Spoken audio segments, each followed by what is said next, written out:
We had this assignment back when I was at school where we had to research the origins of our names and, if possible, to find out if there was any significance as to why our parents chose that name for us. I found out that my name means twin or olive tree. Now, I wondered if the reason that my parents chose my name had anything to do with the meaning. The olive tree thing made me laugh, because why would anyone be named after a tree? But the twin thing, though, that sent my imagination into overdrive. I started to wonder if I had this secret twin somewhere, and that this was the start of a big adventure where I had to uncover the truth and track them down. And my assignment would be so much better than anyone else's if I could reveal my long-lost twin at the end of my presentation. So I asked my mum why they called me Oliver, and she went dead silent. Then she said she just liked the name, and then disappeared into her room. Now, normally, whenever I asked her for the slightest bit of help with anything, she'd completely take over the whole thing. But this time she just left.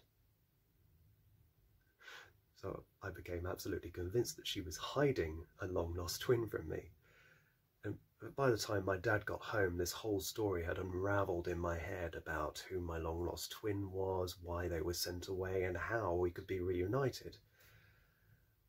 And when my dad got through the door, I excitedly confronted him about it. But he went quiet too.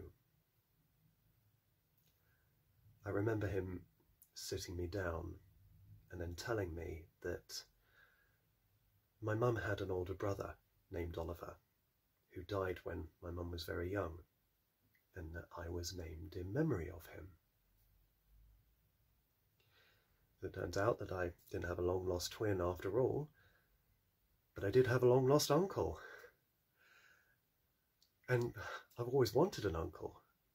I don't have one, because my dad's an only child, and my Aunt Ashley's playing the field, as my mum used to say, or still is.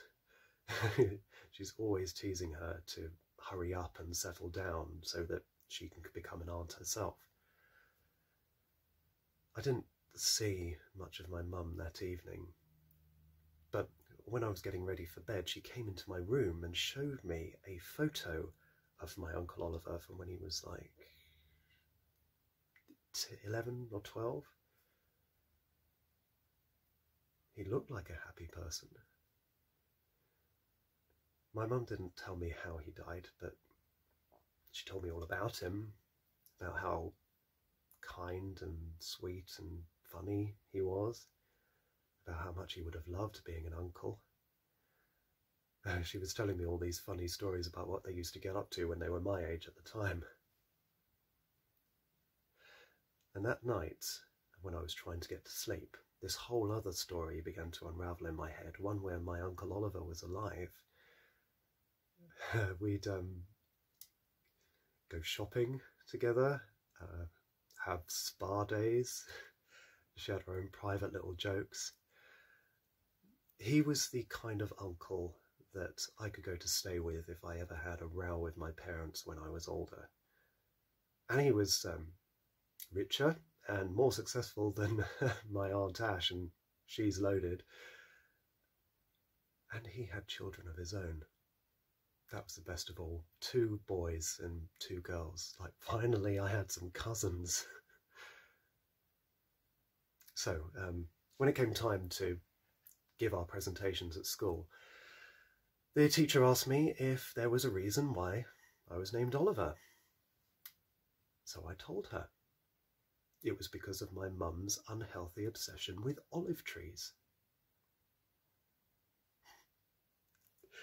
Yeah, she looked very confused.